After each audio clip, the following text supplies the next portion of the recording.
अस्सलाम वालेकुम students, my name is Ehtesham Khan. तो बेटा आज जो हम पढ़ने जा रहे हैं ये हमारे पास टॉपिक है 10th क्लास का प्रोसेस एंड थ्रेड। ठीक है, तो हम देखेंगे हमारे पास सबसे पहले प्रोसेस क्या आता है, हम उसके बारे में पढ़ेंगे, फिर हम थ्रेड देखेंगे, फिर हम मल्टी थ्रेडिंग देखेंगे, फिर हम उसके बेनिफिट्स की बात करेंगे। तो बेटा सबसे पहले आपको प्रोसेस समझना, प्रोसेस की डेफिनेशन क्या आती है मैंने स्टार्ट में पहले टॉपिक में भी बताई है, लेकिन अब आपको डिटेल बताने जा रहा हूँ। एक ऐसा प्रोग्राम जो आपके पास क्या हो, प्रोसेस एक ऐसा प्रोग्राम होता है जो currently being executed by the computer. तो क्या हो, currently being executed by the computer. ये एक अपनी ऑन मेमोरी और स्पेस रखता है सीपीयू टाइम और अदर रिसोर्सेज के लिए। अच्छा मैं आपको सिंपल डेफिनेशन पढ़ाता हूँ। भैया आप 2+2 इज इक्वल टू 4 कर रहे हैं, दैट इज अ प्रोसेस। ऐसा काम जो अपनी कंप्यूटर मेमोरी में आप करवा रहे हैं, जो एग्जीक्यूट हो रहा है, आपने ब्राउजर ऐप खोला, यूट्यूब सर्च की और गाना ऑडियो लगाई, वीडियो लगाई और उसको डाउनलोड कर लिया, दैट इज अ प्रोसेस। ये आपके पास क्या है, एक प्रोसेस है। एग्जाम्पल क्या है, the entire browser application is one process. पूरी की पूरी जो ब्राउजर एप्लीकेशन है वो पूरी की पूरी आपके पास क्या है, एक प्रोसेस है। बेटा आगे हम देखते हैं थ्रेड क्या आता है। देखिए मेरी बात सुने, एक प्रोसेस में सपोज करें 10 काम हो रहे हैं, 1 2 3 4 5, पहले ये करें, फिर दूसरे स्टेप में ये करें, फिर तीसरे में ये, चौथे में ये, पांचवें में ये, छठे ये, सातवें, 10 प्रोसेस हो रहे हैं। द वन प्रोसेस, 10 काम हो रहे हैं, प्रोसेस नहीं हो रहे, 10 काम हो रहे हैं। उसमें से जो पहला काम होगा that is a one thread. इसका मतलब वो 10 थ्रेड से मिलके एक प्रोसेस बना है।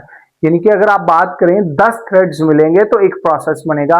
सपोज करें, डेफिनेशन देखते हैं, it is the smallest unit of execution. ये सबसे छोटा यूनिट है एग्जीक्यूशन का। विद इन अ प्रोसेस, एक प्रोसेस के अंदर मल्टीपल थ्रेड जो हैं वो एग्जिस्ट करते हैं इनसाइड अ सिंगल प्रोसेस। यानी कि एक, मैंने अभी बोला आपके पास एक ब्राउजर एप्लीकेशन है, आपने इसके ऊपर डबल क्लिक किया तो जो पेज लोड और रेंडर हो रहा है that is a one process. आप कुछ टाइप करने के बाद सर्च करें that is a second process. वो वीडियो सामने आ रही है that is a third process. आप उस पर क्लिक करके उसको सुन रहे हो that is a fourth process. आप उसको डाउनलोड कर रहे हो that is a fifth thread. Process नहीं, सॉरी, थ्रेड। बात समझ आ गई। तो हमारे पास ये क्या है, थ्रेडिंग है। अब अगर मैं इसकी एग्जांपल की बात करूं तो one thread is loading and rendering a page, second thread is planning और playing audio, third step is downloading audio, fifth step is uploading audio, that is all the things are threads in a process.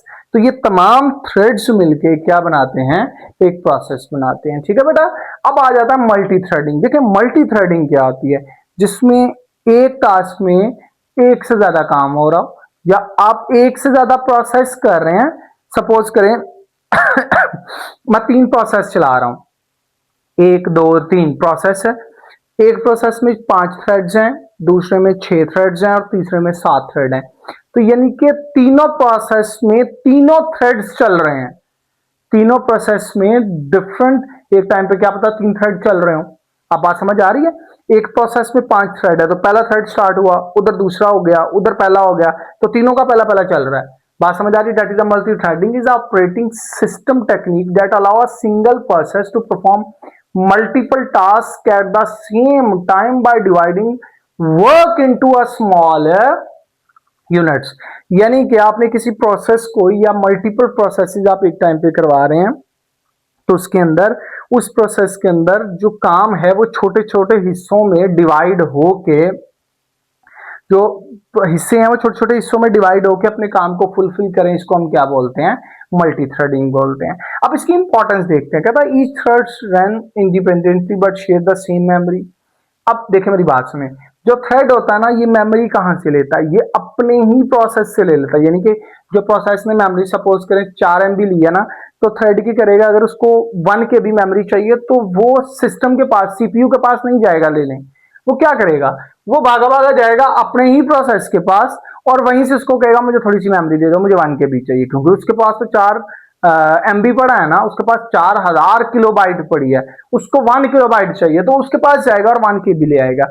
इसलिए कहता है कि same memory and resources the process enabling faster execution. इससे execution तेज होती है, response बेहतर होता है और efficient use of system resources होते हैं। ठीक है जी। अब हमारे पास बेनिफिट्स ऑफ मल्टी थ्रेडिंग देखते हैं हमारे पास। तो सबसे पहले इनहेंस होती है परफॉर्मेंस, टास्क जब डिवाइड हो जाएगा ऑब्वियसली बात है छोटे छोटे थ्रेड्स में और एग्जीक्यूट करेगा, पैरेलल एग्जीक्यूशन होगी, तो ये अलाउ होगा, ये अलाउइंग करेगा कि कॉम्प्लेक्स टास्क जो हैं वो आसानी से क्या हो जाएंगे, आसानी से चलना शुरू हो जाएंगे, थ्रेड्स इनको रिजॉल्व करेगा। छोटे छोटे थ्रेड्स जब चलेंगे तो मेमोरी के ऊपर लोड नहीं आएगा, आपकी वेबसाइट आपकी एप्लीकेशन हैंग नहीं होगी, बड़ी स्मूथली काम चलेगा। तो इससे क्या हो जाता है, आपका सिस्टम जो है उसकी परफॉर्मेंस इनहेंस हो जाती है। उसके बाद इम्प्रूव्ड रिस्पॉन्सिवनेस, एप्लीकेशन जो है वो बिजी नहीं आती, वही बात, हैंग नहीं होती। आपको जो थ्रेड है वो एक स्पेसिफिक टास्क के लिए बिजी होता है, फिर अगले थ्रेड की बारी आ जाती है, फिर उसके बाद अगली आ जाती है। तो जो आपकी एप्लीकेशन है वो रिस्पॉन्सिव रहती है। जो आपको अगर मैं बात आपको बताऊं तो आपका सिस्टम जो है वो डिले फेज में नहीं जाता, या रुक नहीं जाता, या हैंग नहीं हो जाता, या आप समझ लीजिए सीपीयू जो है वो डिले में नहीं जाता। ठीक है, एग्जाम्पल एक वर्ड प्रोसेस इनेबल कर रहा है कंटिन्यू टाइपिंग, साथ ही थ्रेड चेक कर रहा है क्या स्पेलिंग को, बैकग्राउंड की सही बंदा लिख रहा है या नहीं लिख रहा है। बात समझ आ गई। आगे चलते हैं जी, सपोर्टिंग फॉर पैरेलल ऑपरेशन। ये क्या करता है, multitasking can process during the same period such as games, video editing है। आप तीन काम कर रहे हैं, कौन सा, गेम खेल रहे हैं, वीडियो एडिटिंग कर रहे हैं और रियल टाइम कम्युनिकेशन कर रहे हैं। ये तीनों काम पैरेलल, ये तीन प्रोसेस हैं, इन प्रोसेस में मल्टीपल थ्रेडिंग हो रही है, इन थ्रेडिंग्स को सेम टाइम पे चला रहा है। कितना मजे की बात है कि आपके पास अगर एक टाइम पे 10 थ्रेड चल रहे हैं और तीन तीन थ्रेड्स हैं डिफरेंट प्रोसेसेस में, तो ये पैरेलल कम्युनिकेशन करता है ताकि आपका सिस्टम जो है उसमें कोई भी काम परफॉर्म होते हुए डिले टाइम ना आए। आपको मैंने बताया था कि जब भी हम क्या करते हैं, जब भी हम अपना हमारा सिस्टम रन होता है तो उसमें प्रोसेस कभी भी डिले, क्योंकि हमारा सिस्टम इतनी फास्ट स्विच करता है कि आपके पास सिस्टम डिले ही नहीं होता, आपके पास सीपीयू डिले टाइम शो ही नहीं होता। तो ये आपके पास पैरेलल ऑपरेशन हो रहा था, इस वजह से आपको फील नहीं हो रहा था। Efficient use of resources, obviously बात है थ्रेड शेयर करेगा सेम मेमोरी स्पेस। वही जो मैंने आपको बात बताई, थ्रेड प्रोसेस के पास आएगा, उसको कहेगा मुझे थोड़ी सी मेमोरी दे, इसकी बजाय कि वो सीपीयू के पास जाए, वहां से मेमोरी लेके आए, तो फिर टाइम उतना ही लगे, सिस्टम की एफिशिएंसी तो रही नहीं। तो वो क्या करेगा, जो सीपीयू ने उस प्रोसेस को मेमोरी एलोकेट की है वो उसी को यूज करेगा, और उसी को यूज करते हुए क्या करवा लेगा, of their parent process. Parent process का मतलब क्या है कि जिस प्रोसेस के लिए वो थ्रेड काम कर रहा है वहां से वो लेगा। ठीक है बेटा, तो ये हमारे पास क्या था, ये हमारे पास एक लॉन्ग क्वेश्चन है। आपने करना क्या है कि इस पूरे के पूरे लॉन्ग क्वेश्चन को अच्छी तरह प्रिपेयर करना है ताकि आपके लिए क्या हो सके, आपके लिए आसानी हो सके। आज के लिए इतना ही। EDU पार्क पे जाना है बेटा, सब्सक्राइब करना नहीं मत भूलना आपने, ठीक है।